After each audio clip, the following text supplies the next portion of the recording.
Estamos no meio do capítulo 53.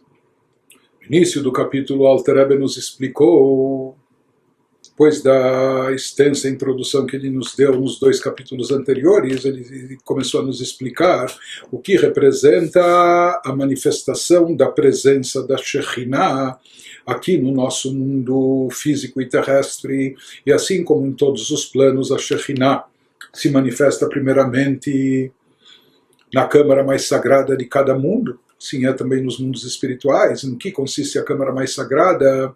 Nas Sefirot, que estão associadas com os atributos intelectuais da divindade, Chokhmah Binah Dat. Sim, também nesse plano terrestre, onde se manifesta a Shekhinah, na câmara mais sagrada, no plano físico, no Beit HaMikdash, naquele lugar especial. O que havia nesse lugar mais especial? A Torá. A Torá é a expressão da sabedoria divina sublime. A Torá e as mitzvot representam a sabedoria e a vontade de Deus. Isso se encontrava no primeiro Beit HaMikdash, dentro do Kodesh HaKodashim, nessa câmara mais sagrada, na arca sagrada, através das tábuas da lei, etc., que continham os 10 mandamentos, os 10 mandamentos que por sua vez contêm toda a Torá. E aí se manifestava de forma direta a Shekhinah, como nós vimos, vindo diretamente dos planos de Atzilut e Briah, sem passar pelos níveis posteriores de Yetzirah e Asiyah. Daí acontecia esse fenômeno paradoxal, que mesmo aqui nesse mundo físico e terrestre, a revelação divina da Shekhinah dentro da câmara mais sagrada era superior, mais elevada e mais intensa, até do que os planos espirituais acima dela, acima do mundo de Asiyah, ou seja, os mundos espirituais de Asiyah e Yetzirah, estava conectada diretamente com Atzilut e Briah. Isso acontecia na época do primeiro Beit HaMikdash, que foi construído há cerca de... Ele foi destruído há cerca de 2.500 anos atrás, portanto ele foi construído há cerca de 3.000 anos. O primeiro Beit HaMikdash durou 410 anos. Depois os judeus permaneceram no exílio na Babilônia por 70 anos, e na época de Ezra e Nehemias, há cerca de 2.500 anos atrás, um pouco menos, retornaram para Israel com permissão de reconstruir o Beit HaMikdash, e daí construíram aquilo que viria a ser o segundo templo, que durou 420 anos, né, e foi destruído há 1.900 e poucos anos atrás. Continua agora, o Alter Rebbe vai nos explicar o que acontecia quanto em termos místicos em relação à energia divina manifesta revelada no mundo na época do segundo Beit HaMikdash. Nós já vamos ver por que havia variações entre a época do primeiro em relação e comparação com a do segundo Beit HaMikdash, e vamos ver na sequência também o que acontece depois da destruição do segundo Beit HaMikdash, nesses quase 2.000 anos, como se processa essa manifestação e revelação da Shekhinah, da luz divina, da energia vital de Deus, que se faz presente, se manifesta nos mundos em geral, e aqui especificamente o que nos diz respeito, como isso se manifesta no nosso mundo terrestre físico onde vivemos. Nos fala o Alter Rebbe agora, o Bebait Sheini Shelo Haya Bo Aaron Ve'aluchot Amru Raboteinu Zal Shelo Haita Shekhinah Shora Bo. No segundo Beit HaMikdash, quanto ao segundo templo, do qual estavam ausentes a arca e as tábuas, conforme relatado no Talmud, no Tratado de Yomá, no segundo templo, no recinto mais sagrado, na câmara mais sagrada, não estavam presentes a arca e as tábuas. Então, de fato, nossos sábios de abençoada memória ensinaram que a Shekhinah não repousava nele, no segundo templo, em contraste com o primeiro. Então, a verdade é que quando o rei Salomão construiu o primeiro Beit HaMikdash, já prevendo a sua eventual derrocada destruição, ele criou catacumbas subterrâneas especiais em um local secreto para nele depositar e guardar a arca sagrada contendo as tábuas da lei, etc.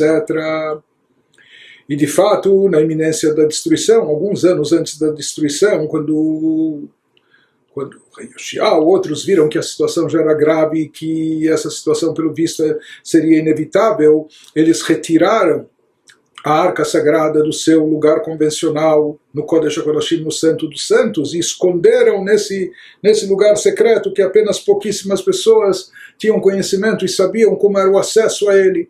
E foi tão bem escondido que mesmo quando os judeus retornaram a Jerusalém 70 anos depois da destruição e reconstruíram o Beit HaMikdash, porém não recuperaram, não encontraram. Os dizem que inclusive a Arca Sagrada estaria até em linha reta com o Kodesh HaKodashim, mas submersa embaixo, nas profundezas, escondida.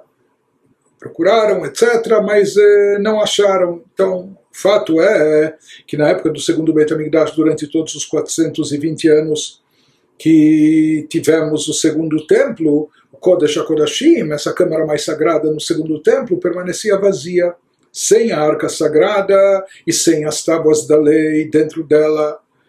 Por isso, de fato, os nossos sábios afirmaram que a Shekhinah não pairava no segundo templo, apesar que ele vai nos dizer, o Alter Rebbe vai nos explicar, não que ela não pairava de forma absoluta, mas de forma distinta e diferente de como era em relação à intensidade do primeiro templo. Isso que nos diz o Alter Rebbe na sequência, Perush, Madrigat Shekhinah she'aita shora bebait rishon, shelo kederech ishtalshelut haolamot. Então ele nos fala que isso significa, não que não havia nenhuma revelação divina no segundo templo, na câmara mais sagrada e que de lá irradiava para o mundo, não. Significa apenas que o grau da Shekhinah que repousava no primeiro templo não estava presente no segundo. Ou seja, aquilo que estava presente no segundo não era um grau tão elevado e tão intenso como o do primeiro, onde a arca estava no seu devido lugar.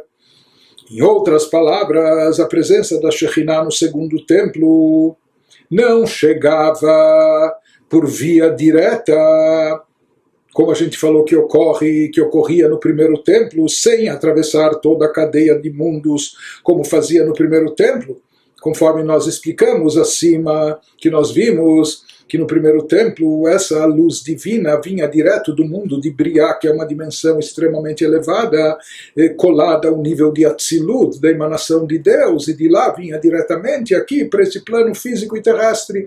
Portanto, a revelação divina era mais intensa até do que os planos espirituais de Asiá, de Yetzirá, etc. Porém, isso já não acontecia na época do segundo templo. Então, pelo visto, no segundo templo, essa luz, essa revelação divina, essa energia vital da divindade no segundo templo para se manifestar, porque sempre ela se manifesta primeiramente. Assim como a alma se manifesta primeiro no cérebro, se concentra lá, assim também essa revelação da energia divina vital para o universo, em cada plano e dimensão, se manifesta primeiro na câmara mais sagrada daquele universo, daquela dimensão, no nosso universo físico, na câmara mais sagrada, e assim como nos universos espirituais, isso está ligado com os poderes de Chokhmah Binah Data, que está associado com a Torá, como nós vamos ver. Então ele nos diz que aqui, no caso do segundo templo, já não era assim, não era que essa luz dava esse salto, vindo diretamente de como ela se encontra em cima, num nível intenso, elevado, chegando aqui da mesma forma. Não, ela teve que continuar seguindo o processo gradual de descenso, sendo diminuída, sendo condensada, sendo limitada, sendo ocultada, até chegar de uma forma muito mais limitada aqui nesse plano terrestre.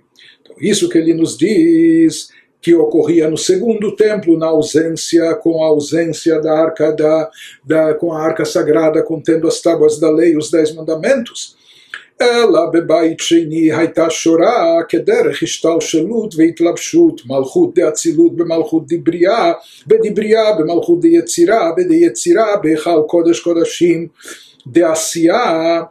בקודש קודשים דעשייה היה מתלבש בקודש קודשים שבבית המקדש שלמטה ושרתה בו השכינה מלכות דיצירה המלובשת בקודש קודשים דעשייה. Traduzindo, aqui nós estamos, em primeiro lugar, empreendendo uma viagem pelo tempo, viajando aqui séculos e milênios, 3.000 anos atrás, chegamos a 2.500 anos atrás, da época do primeiro templo para a época do segundo templo. Daqui a pouco vamos chegar para a época pós-templo, depois da destruição do segundo templo. Mas além disso, aqui o Alter Rebbe está nos conduzindo por uma outra viagem. Ele está aqui nos trazendo um pouco de geografia cabalística, nos explicando todos os níveis e estágios de transição, de passagem da energia divina, como ela é processada e como ela chega até nós. Então vamos prestar atenção no que ele nos diz, como ocorria esse processamento na época do segundo templo.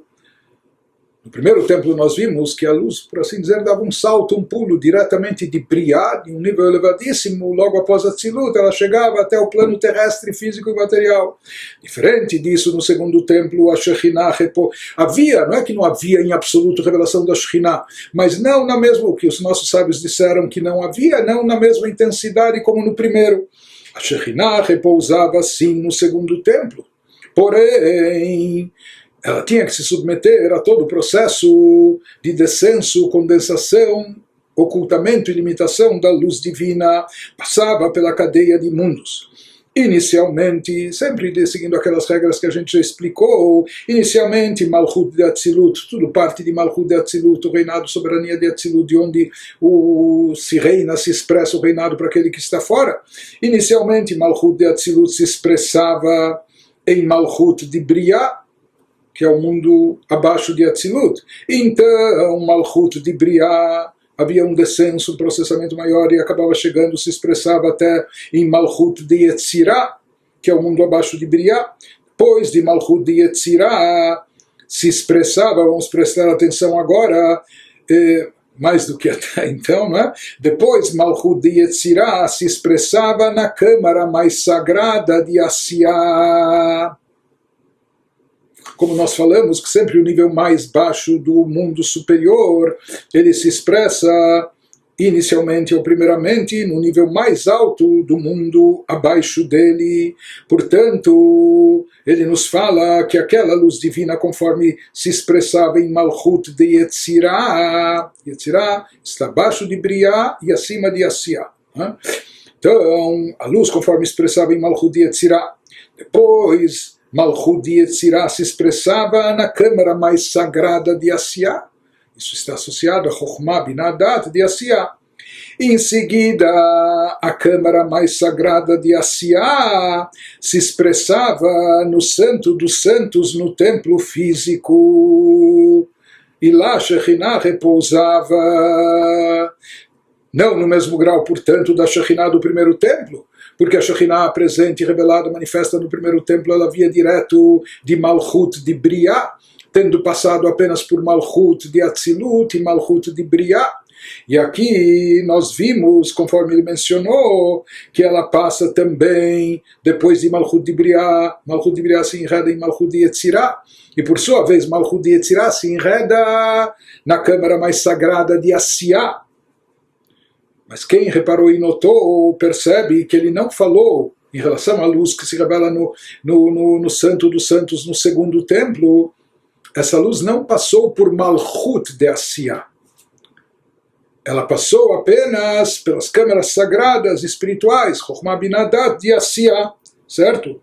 E de lá, ou seja, em seguida a câmara mais sagrada de Asiá, de lá diretamente, sem passar por Malchut de Asiá, que nós vamos ver que essa é a diferença na prática da revelação divina maior, superior, que havia no Kodesh HaKodashim em relação à revelação divina presente no mundo todo. Porque enquanto tudo que existe no mundo físico e terrestre foi processado e passou por Malchut de Asiá também, pelo nível mais baixo de Malchut de Asiá, e daí se deu origem a todos os reinos, a todo o universo, a todas as criaturas e seres. Porém, no caso da luz divina presente, da luz da Shekhinah que pairava no Santo dos Santos, ela vem direto, sem passar por Malchut de Asiá, ela vem do Kodesh HaKodashim de Asiá. Portanto, Depois de Malchut Yetzirah se expressava na câmara mais sagrada de Asiá. Em seguida, a câmara mais sagrada de Asiá se expressava no Santo dos Santos, no templo físico.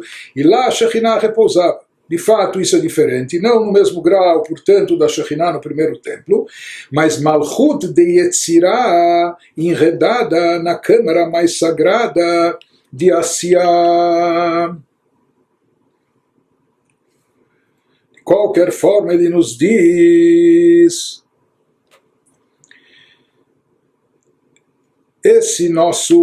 essa explicação que ele está nos dando vai justificar a diferença de revelação divina, de intensidade na revelação divina entre o primeiro e o segundo templo.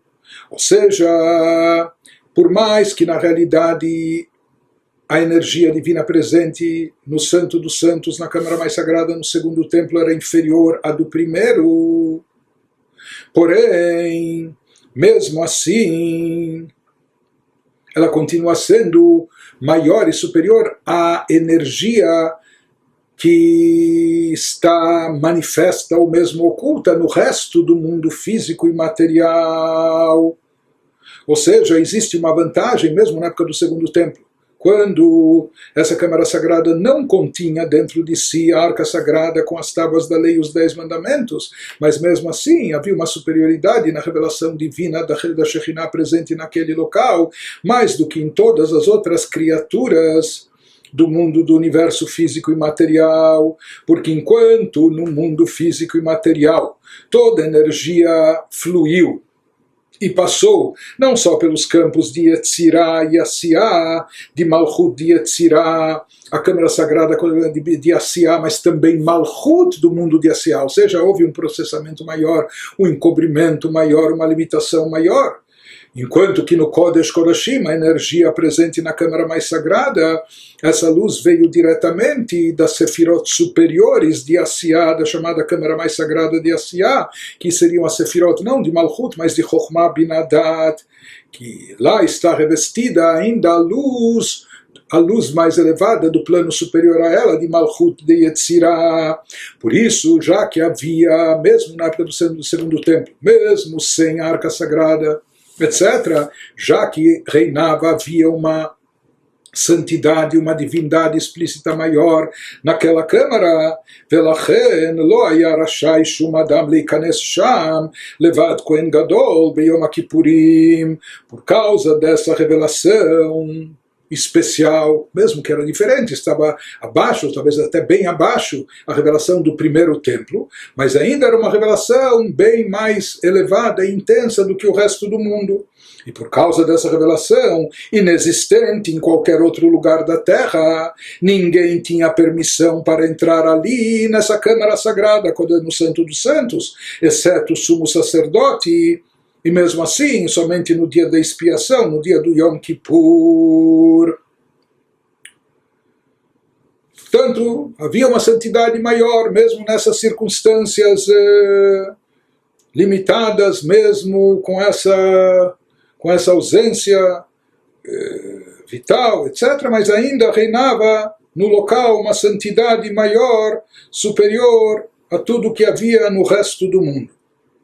O que acontece depois da destruição até do segundo templo, quando não temos nem o primeiro, nem o segundo, nem o Kodesh HaKodashim, nem a Câmara Sagrada, nem cheia com a Arca Sagrada e nem tampouco vazia, ausente da Arca Sagrada.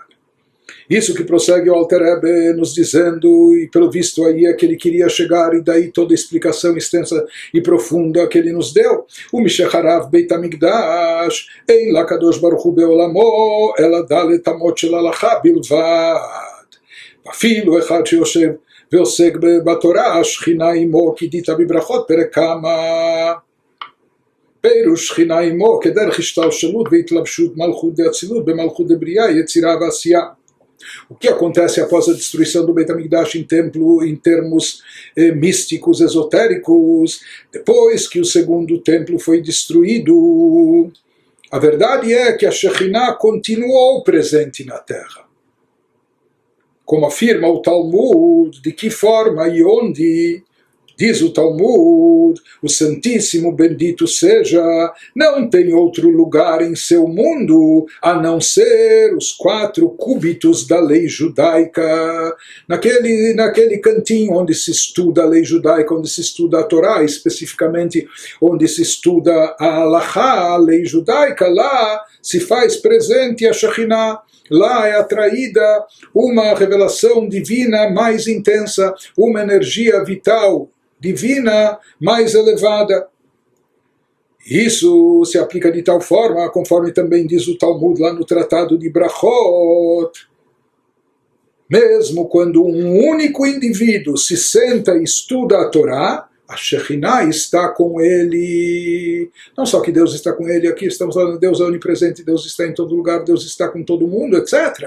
Mas aqui estamos falando de um nível de revelação e de manifestação da energia divina de forma mais revelada, de forma mais intensa e elevada. Então ele nos diz que isso depende da Torá, ou seja, mesmo na ausência do Beit HaMikdash e do Kodesh HaKodashim, do recinto do Santo dos Santos em termos físicos, palpáveis, continua havendo o Kodesh HaKodashim, o Santo dos Santos, e o que havia no Santo dos Santos, como nós falamos, era a Torá. Então, através do estudo da Torá, em todas as gerações, em todas as circunstâncias, em todo e qualquer lugar, em toda e qualquer época, mesmo desprovidos de Beit HaMikdash, lá Shekhinah paira, não no mesmo nível de quando havia o Beit HaMikdash, claro que não no mesmo nível do primeiro Beit HaMikdash, templo sagrado, e mesmo não no nível do segundo templo, mas ainda há uma revelação e manifestação da Shekhinah através do estudo da Torá, como consta no primeiro capítulo do Talmud, no Tratado de Brachot. Ou seja, nós vamos ver como é processada essa luz, ou seja, quais os estágios que ela passa até chegar a nós da forma que chega atualmente na ausência de todo o Beit HaMikdash, não só na ausência da Arca Sagrada, mas do Beit HaMikdash por completo. Ele nos diz mesmo, após a destruição do templo, continua havendo revelação Paira Shekhinah, apenas que num nível mais baixo, de uma forma inferior, de uma forma mais oculta, limitada, condensada. E uma vez que, como nós já vimos que sempre onde se manifesta a Shekhinah, no Kodesh HaKodashim, na câmara mais sagrada de cada mundo, de cada dimensão, assim ocorre nos mundos superiores, nos mundos espirituais, e mesmo também no nosso mundo físico, ela se manifesta na câmara mais sagrada, aqui nesse plano terrestre. Desde que não temos Beit HaMikdash, o que é a câmara mais sagrada?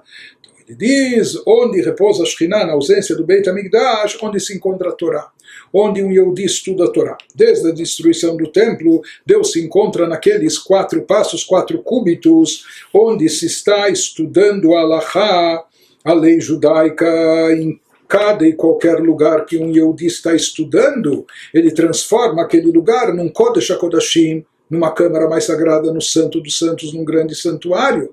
E lá ele faz pairar, ele atrai a revelação da Shekhinah.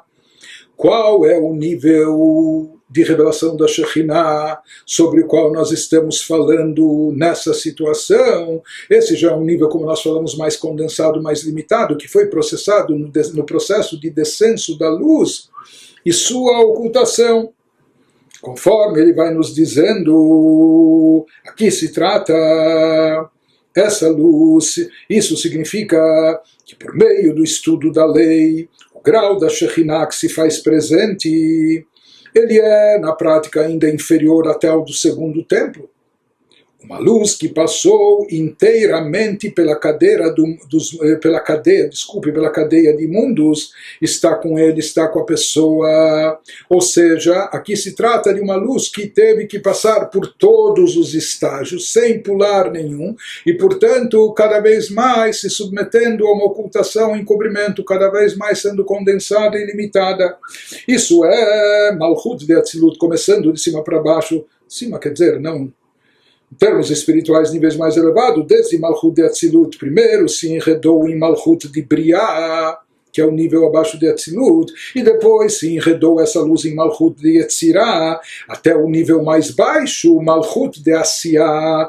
Quem se recorda o que acabamos de falar anteriormente, que no caso do segundo templo, Mesmo na ausência da arca sagrada, a luz vinha direto de Chabad, Chokhmah Binah de Asiyah, Chokhmah Binah de Asiyah, sem passar por Malchut de Asiyah. Aqui, no caso do estudo da Torá, isso também atrai uma revelação da Shekhinah, mas conforme a Shekhinah passa por todos os níveis, Malchut de Atzilut, para Malchut de Briah, para Malchut de Yetzirah, e também por Malchut de Asiyah, até chegar a nós. Ou seja, esse nível que estamos tratando aqui fala da Shekhinah, da energia divina conforme foi enredada até em Malchut de Asiyah, e portanto está abaixo do nível que predominava na época do segundo templo.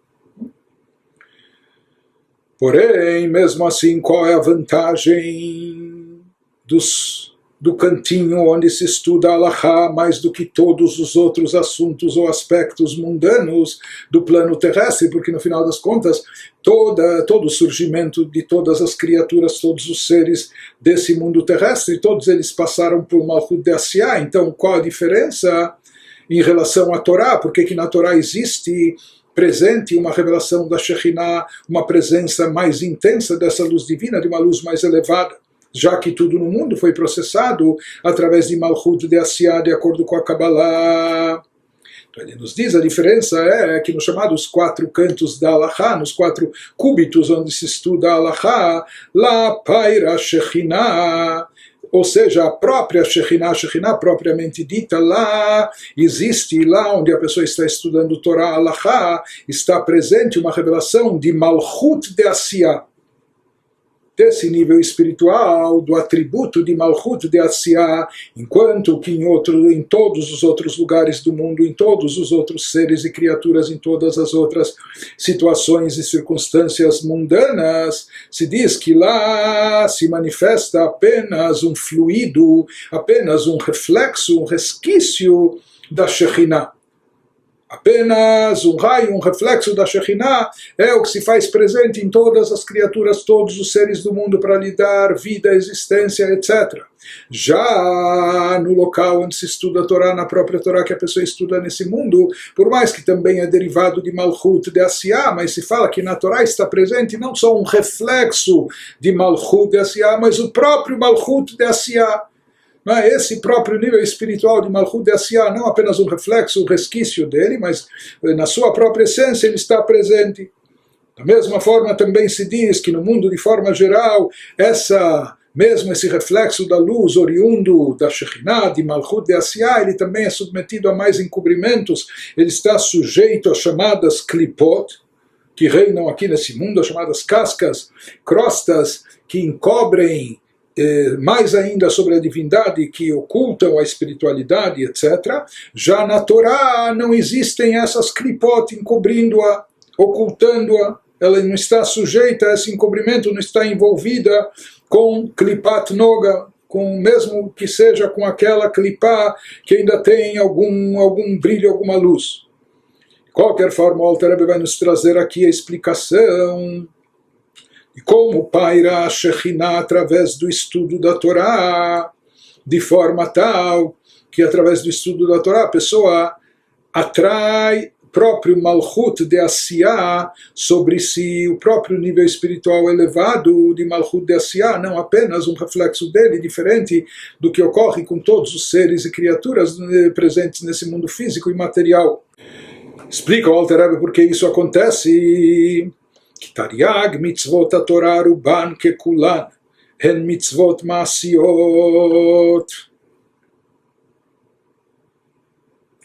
seja, aqui ele está nos explicando por que também, mesmo essa luz da Shekhinah presente no campo de Asiyah, depois da destruição do Beit HaMikdash, ela passa pelos níveis, ela tem que ser processada e passa até pelos níveis mais inferiores do mundo de Asiyah, Malchut de Asiyah.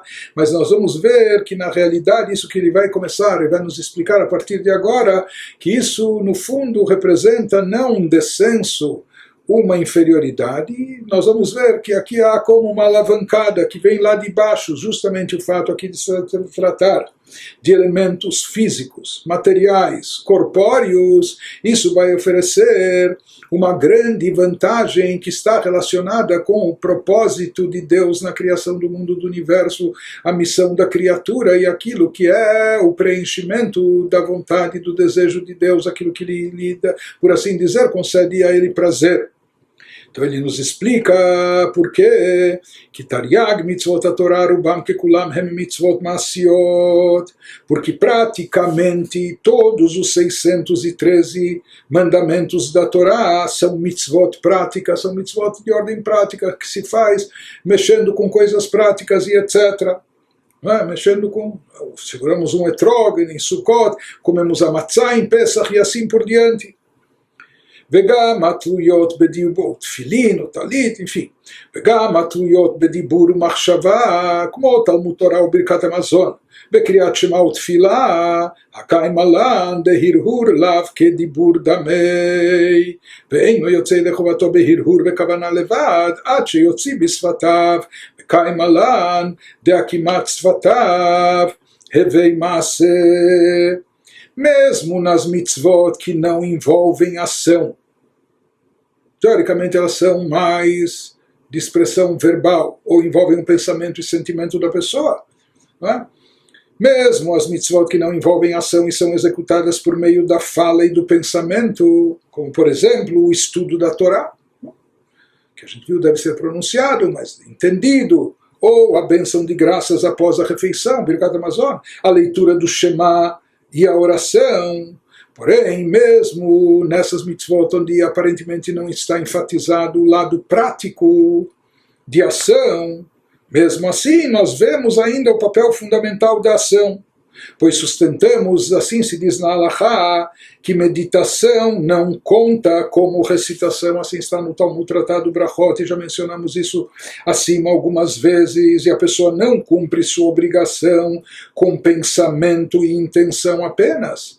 Até o estudo da Torá, como nós vimos, não deve ser feito apenas com leitura visual, mas a pessoa deve pronunciar as palavras de Torá, ou assim também em relação às palavras da reza, ou na leitura do Shema, não apenas meditação contemplativa, mas sim pronunciamento das palavras, balbuciando os lábios, etc., até que as palavras saiam de seus lábios. E nós afirmamos, assim é trazido no Talmud em outro lugar, que mover os lábios constitui uma ação concreta. Por que não basta só a meditação, etc.? Por que é necessário pronunciar e falar? Por mais que a fala e expressão verbal parece diferente da ação, porém, se fala que esse gesto de mexer os lábios, isso por si só já se constitui uma ação concreta.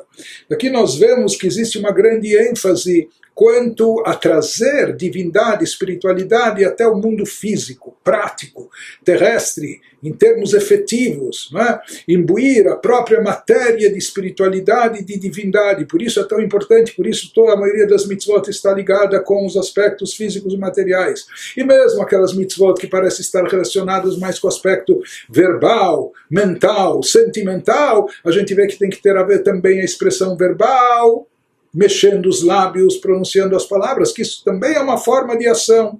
Mesmo no caso da reza, da oração, que é chamado um serviço a Deus que fazemos com o coração, aparentemente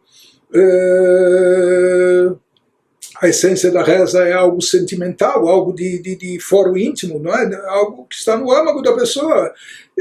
Então por que é necessário também pronunciar as palavras da reza? E nós vemos que pela Halachá isso é mandatório, porque na realidade assim se aplica a todas as mitzvot que exigem também a expressão verbal, que isso relaciona a mitzvah com o aspecto prático do mundo. Porque a fala, o mover dos lábios também é considerado um ato prático, e nós temos que trazer divindade ao mundo de forma prática.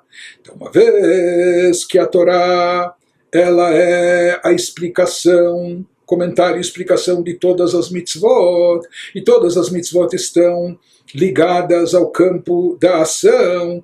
Por isso também A Shekhinah paira no mundo, se revela e se manifesta onde? Onde se estuda a Torá, através da Torá, por intermédio da Torá.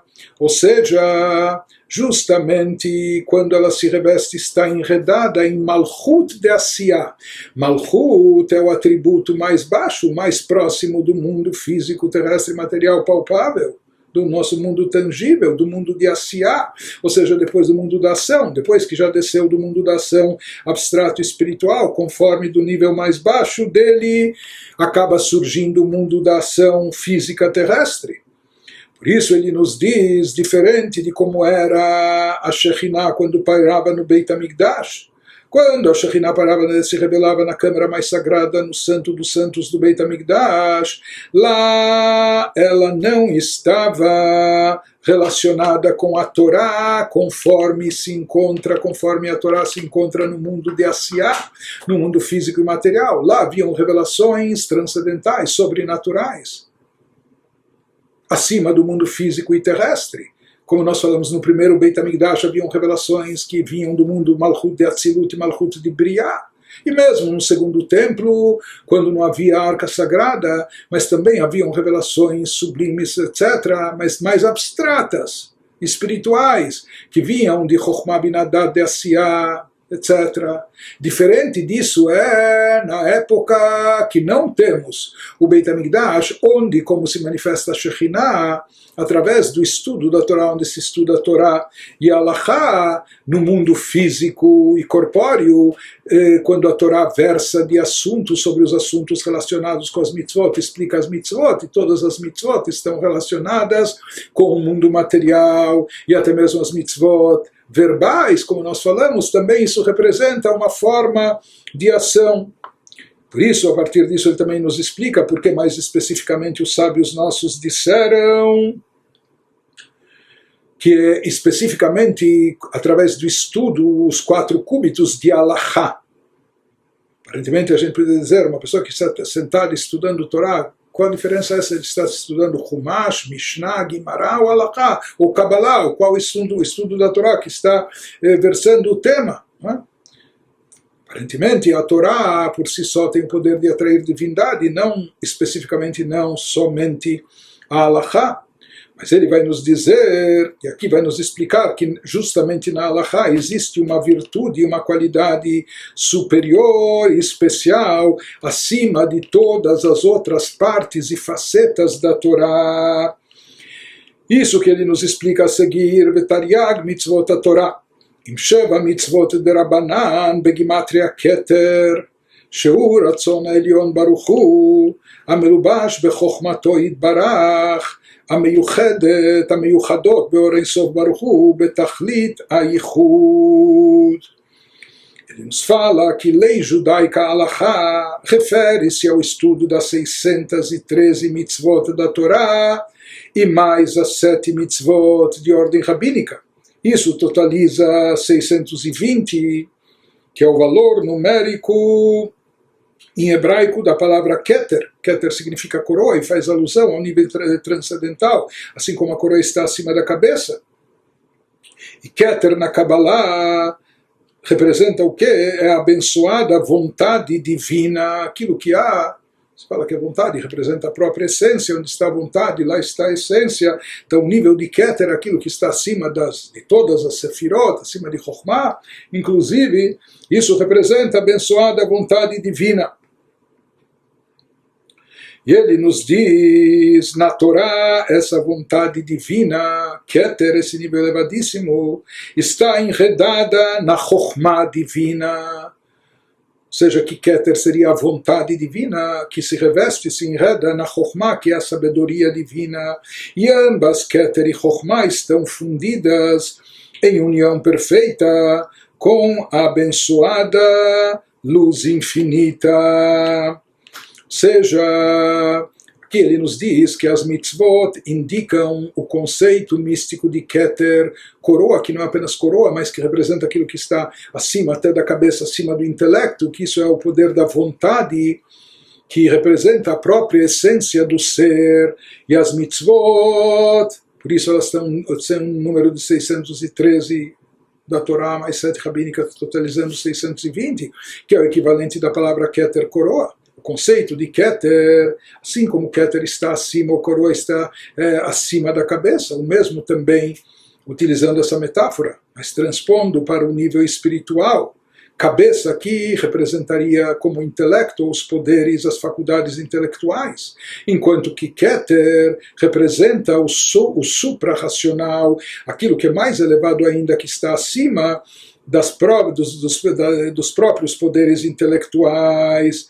De forma geral, aqui se fala, como em alguns lugares também se expressa esse conceito da superioridade das mitzvot, mesmo em relação à Torá. Porque a Torá representa, por mais que a Torá é o estudo referente das mitzvot, etc., enfim, isso é tema de análise em vários escritos místicos, etc., mas aqui ele nos fala desse aspecto, nesse âmbito da superioridade das mitzvot acima da Torá, uma vez que a Torá representa a sabedoria divina, a sabedoria de Deus, enquanto que as mitzvot representam a vontade divina, a vontade que está acima da sabedoria. Então, essa vontade está associada com Keter, enquanto que a sabedoria está ligada com Chokhmah. Na própria Torá, na Torá propriamente dita, também se fala que existem esses dois aspectos. Nós temos uma parte do estudo da Torá, que é a parte analítica, perguntas, respostas, aprofundamento, análises, questionamentos, o que encontramos, por exemplo, no Talmud, na Gemara, de forma mais resumida na Mishnah, opiniões diversificadas, etc., isso tudo se fala, toda essa análise, esse aprofundamento representa e expressa a Chokhmah, a sabedoria divina. Enquanto que o Psak Halachá, a determinação legal, a determinação final, como isso se expressa em forma de lei, qual é a halachá que predomina depois de todo aprofundamento, análise, discussão, etc., isso expressa a vontade divina. Portanto, esse aspecto da halachá, e aqui ele está nos explicando por que os nossos sábios deram essa ênfase, que a Shekhinah se paira de forma mais evidente onde? Nos 4 cúbitos de Halachá, onde a pessoa estuda Halachá, sobre a sabedoria divina, sobre a vontade divina, já que, como nós falamos, essa vontade se encontra acima da própria sabedoria também. Em alguns lugares na Kabbalah nós encontramos também uma diferença, uma variação entre Torá escrita e Torá oral. Torá escrita seria o Pentateuco, o Tanakh. Torá oral envolve a Mishnah, Gemara, todas as explicações. É impossível entender a Torá escrita sem a Torá oral, etc. De qualquer forma, nos livros cabalísticos é trazido que a Torá Shebichtav, a Torá escrita, está no nível de Chokhmah, sabedoria suprema, a sabedoria divina Chokhmah de Atzilut, enquanto que a Torá Shebal Peh, que a Torá oral, estaria associado, enquanto a Torá escrita está associada com o primeiro e mais alto nível da Sefirot, a primeira da Sefirot, a Chokhmah, já a Torá Shebal Peh, a Torá oral, está associada com a última da Sefirot, com o último nível, o 10º, com a Sefirá de Malchut. Assim se fala no Patach Eliyahu, na introdução de Tikunei Zohar, Malchut Peh, Torá Shebal Peh, que Malchut está associado à boca, a expressão verbal, e lá isso está relacionado com Torá Shebal Peh, Karinan lá. Se chama Malchut também da Torá oral. Então aqui é necessário uma explicação, uma vez que acima nos foi dito, nos foi explicado, que a Shekhinah se manifesta ou se revela na Torá. Por quê? Porque a Torá está no nível de Chokhmah, nesse nível de sabedoria suprema, a sabedoria mais elevada, Chokhmah de Atzilut. Então, como pode ser que a Torá Shebal Peh, que a Torá oral, esteja aparentemente num nível bem mais baixo, que é não da primeira da Sefirot, mas da última, da 10ª de Malchut? Como pode ser que a Torá oral está associada com Malchut? E mesmo assim ela se torna um instrumento para atrair a revelação da Shekhinah. Por isso, para entender isso, nos acrescenta o Alter Rebbe, Va'ashem bechokhmah yasad eretz, e Torá Shebal Peh denafka mechokhmah ila'ah, como escatu bezoar de Abba yasad berata. Então ele nos diz, vamos entender isso a partir daquilo que está escrito no Zohar, baseado num versículo dos Provérbios do rei Salomão, Provérbios 3:19.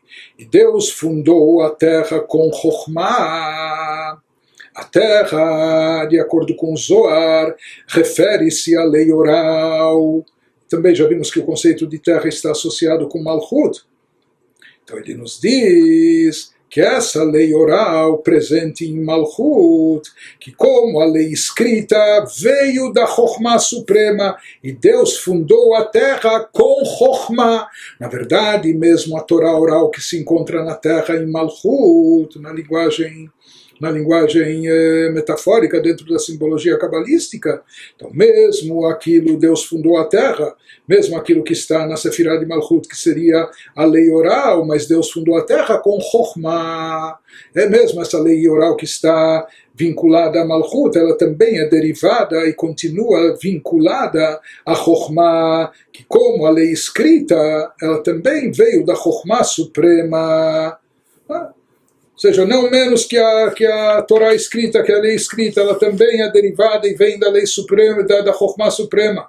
Conforme de fato consta no Zohar, assim diz o Zohar, o pai aqui se refere a Chokhmah, que gerou a filha, a lei oral. Então, de acordo com o Zohar, e já falamos sobre isso algumas vezes, Chokhmah e Binah são chamados de pai e mãe. Portanto, Chokhmah seria como o pai. E eles geram, entre aspas, os filhos. E, de fato, também, na Kabbalah se fala que os seis atributos emocionais, Chesed, Gvurah, Tiferet, etc., são chamados de Ben, filho, Emabanim, enquanto que o sétimo atributo de Malchut é chamado de Bat, de filha. E aqui nos fala o Zohar, Abba Yasad Berata, o pai que gerou a filha. Inclusive se fala isso explicado também na Torá, no Talmud, que as filhas estão mais ligadas, associadas ao pai, até mais do que a própria mãe. Mas de qualquer forma, o que ele está querendo nos dizer aqui, que terra se refere a Sefirat Malchut. E aqui o versículo nos diz que Deus fundamentou a terra com sabedoria, através da sabedoria. Isso significa que mesmo na terra, entre aspas, Sefirah de Malchut, se atrai a luz, ela continua vinculada a Chokhmah, a sabedoria suprema. E no nosso caso, o que ele quer nos dizer, que mesmo a Torá oral, que está associada, vinculada a Sefirah de Malchut, na realidade ela está fundida, ela está vinculada, ela é derivada também da Chokhmah Suprema, dentro desse conceito místico trazido no Zohar, que o pai, ele gerou a filha, o pai Chokhmah, ele gera a filha, ele também concebe aquilo que está na Sefirah de Malchut, que ela também é derivada desde a primeira Sefirah, aquilo que está presente no nível mais elevado de Chokhmah, da sabedoria sublime, da sabedoria suprema. Por isso, mesmo através do estudo da Torá Shebal Pé, da Torá oral, que por um lado está associada à derivada de Malchut, mas como em primeira instância ela também é originária em Chokhmah, então mesmo através do estudo da Torá oral, a pessoa também atrai a Shekhinah, a Shekhinah também se manifesta de forma especial sobre ela, uma vez que a Torá oral também está ligada com a Chokhmah. Portanto, através do estudo da Torá de forma geral e da Halachá mais especificamente, mesmo através da Torá oral, sempre se atrai uma revelação especial da Chokhmah. Isso, na verdade, por tabela, está associado até com o que está acima da Chokhmah, a coroa, o Keter, aquilo que expressa a vontade divina conforme está expressa, detalhada, interpretada, explicada na Torá.